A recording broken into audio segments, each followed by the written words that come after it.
Alright, so this Saturday we're making zebra bread for Valentine's Day. Pink and white swirl. And I know what you're thinking. This looks complicated. It's not.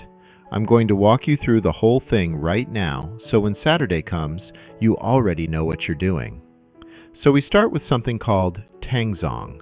Don't let the name throw you. It's just flour and milk cooked together on the stove for a few minutes until it gets thick like mashed potatoes. That's it. The reason we do this is it traps moisture inside your bread. You know how most homemade bread is great the first day and then it's a doorstop by Tuesday? This fixes that. Your loaf stays soft 3-4 days easy. It's the same technique behind Japanese milk bread, and once you try it, you'll want to use it in everything.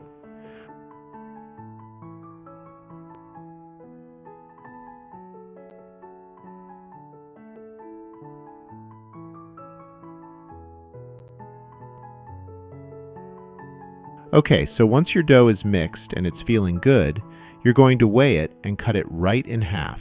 And I mean weigh it. Don't eyeball this. Equal halves give you even swirls.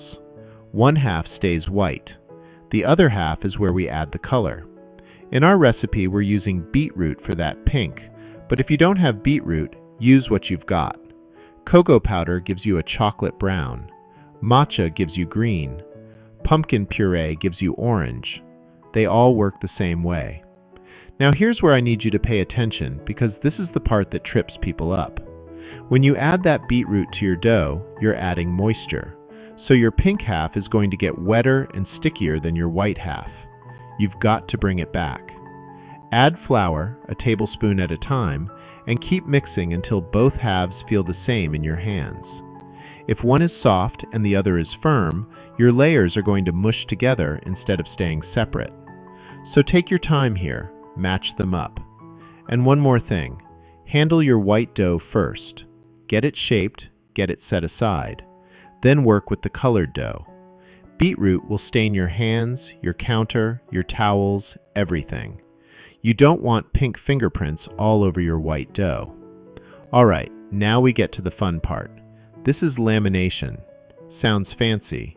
It's really just stacking and folding. Roll out your white dough into a rectangle. Then roll out your pink dough the same size. Put the pink right on top of the white. Line them up as best you can. That's your starting point. 2 layers. Pink on white. Now here's where the swirl starts to happen. You're going to fold this like you're folding a letter to put in an envelope.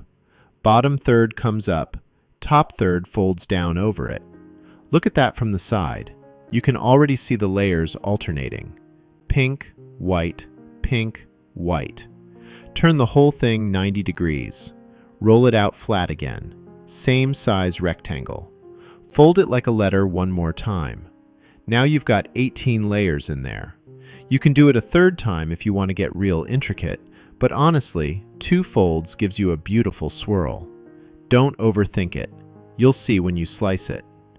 Okay, this is the money step right here. You're going to roll this into a log starting from the short end. And the word I want you to remember is tight. Keep tension on every turn. Tuck it against itself as you go. A loose roll gives you a loose, muddy swirl. A tight roll gives you those clean, defined spirals.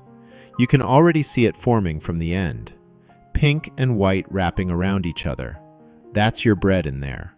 That's the pattern you're going to see in every slice. Drop it in your loaf pan, seam side down. Now grab a sharp knife and cut 5 or 6 lines straight across the top, about ½ an inch deep. Space them out evenly. And do this now, before it rises, not after. The dough is going to puff up around those cuts during the proof, and then they'll open up even more in the oven. That's what gives you that accordion look on top. 350 in the oven, 35 to 40 minutes. When your thermometer reads 190 on the inside, you're done. Now I know what you want to do. You want to cut into it right now. Don't. Give it 30 minutes on a cooling rack. If you slice it too soon, you're going to compress the crumb and smear those swirls you just worked so hard to create. 30 minutes. It'll be worth the wait. And then you slice it. Every cut shows you something different. Pink and white spiraling through soft, fluffy crumb. No two slices are the same. That's not a flaw. That's the beauty of handmade bread. That's yours. You made that. This is the loaf you hand to someone on Valentine's Day. The one that makes them stop and say, "Wait, you made this? How?" And the answer is 2 doughs, a rolling pin, and a little patience. The full recipe is up right now in the recipe pantry. We've got the yeasted version if you want it done in 1 day, and the sourdough version if you've got 2 days and you want that deeper flavor. Built-in timers, step-by-step checkboxes, the whole thing walks you through it. This recipe comes from our Saturday bake-alongs in the Crust Crumb Academy, the highest-rated community on all of Skool. Sourdough, yeasted breads, quick breads, flatbreads, everything in between. Where bakers come not to get likes, but to get better. Link in the description.